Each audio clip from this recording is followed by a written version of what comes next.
This is Arknel Gaming with another unwrapping video. Meron tayong in-order from Shopee. Accessory natin para sa ating Bujudok fan na na-review natin nakaraan.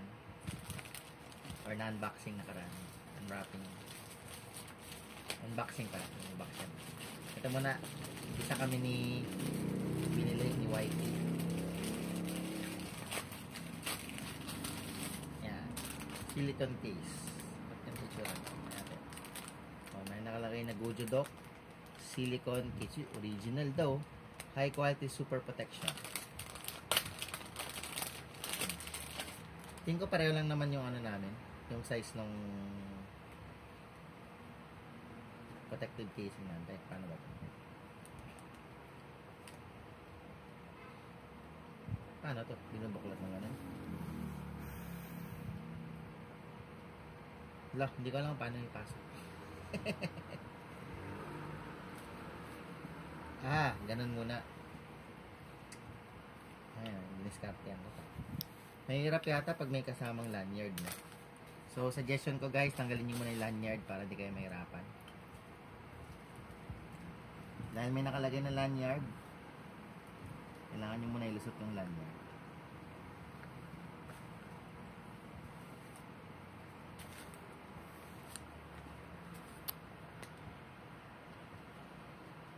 Tama ba? Piling ko ito lang naman ang paraan para mapasok eh. Pareho ba yung harap likod? Tayo natin ha. Medyo mahirap pala, matrabaho pala siya ipasok no?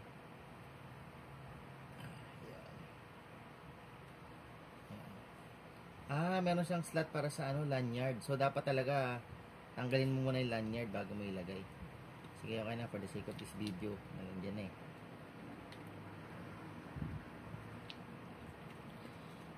Medyo matrabaho lang talaga siya ipasok guys. Pero mukhang matibay nga oh. Binabata ko na nga siya oh. Pero hindi naman siya nasisira.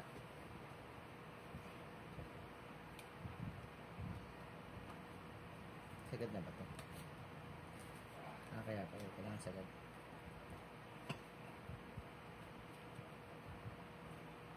Aray, ang hirap. Trabaho siya guys. Bumailo na ako guys, sobrang hirap. Kaya ko muna isagad to sa baba. Ayan. Ayun. Finally, after 10 years. Ayan. Ayan. Hindi ko lang, parang baliktad yata yung ano. Yun. Yan na guys. GFS 006 to. Model na ito GFS 001. Tingnan natin. Kumpara lang. Hindi ko na ipapasok yung isa. Pero yan, wrap na rin natin to.